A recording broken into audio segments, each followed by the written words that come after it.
Улуттук көчмөндөр оюндарында 200ге жакын ыктыярчы элге биринчи жардам көрсөтмөкчү. Учурда ыктыярчылар кантип биринчи жардам берүү боюнча атайын окуудан өтүшүүдө.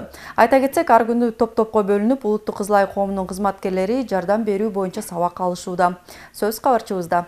Биринчи жардамды кантип көрсөтүүнү ар бир эле адам биле бербесе керек. Андыктан көчмөндөр оюндарына карата 200ге жакын студент ыктыярчы болмокчу. Алар көчмөндөр өтүүчү жайларга барып, элге биринчи жардамды кантип туура көрсөтүү боюнча атайын окуудан өтүшүүдө.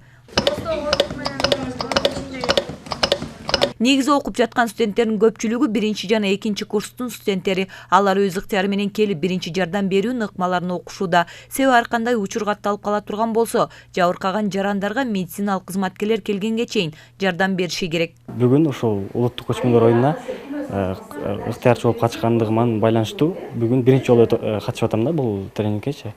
Тренингдин пайдасы абдан эле чоң экен. Себеп дегенде адам баласына бизде деген ар кандай мисалы кырдаалдар болуп калат. Ошол кырдаалдарда кандай жардамдарды адамга биринчи бериш керек, ошол туурасында бүгүн кененирээк маалымат алып, өзүм маалымат алдым десем болот да.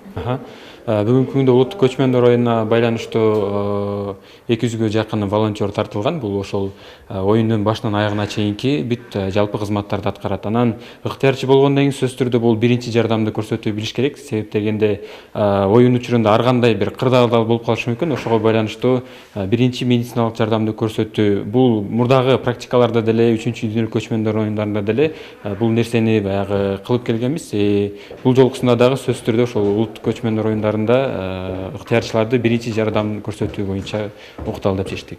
Ыктыярчыларды окутуу 4 күнгө созулат. Ар бир топто 20га жакын ыктыярчы кызыл ай коомунун өкүлдөрүнөн сабак алышат. Сабак алуу маалында мурду канап же жаракат алган жарандарга кантип туура жардам берүү боюнча мастер-класс көрсөтүшүүдө. Кызыл ай коому тарабынан биринчи жардам ыкмаларын үйрөтүү муйнубузга алынган.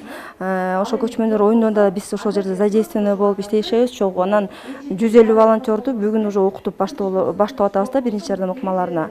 Анан кийин биздин байкашыбызга караганда бул жерде студенттерди аябай шыктуу студенттер бар экен, билимдери дагы бар экен, но биз еще дополнительно өзүбүздүн профессиональный жактагы биринчи жардам ыкмаларын үйрөтүп атабыз азыркы күндө.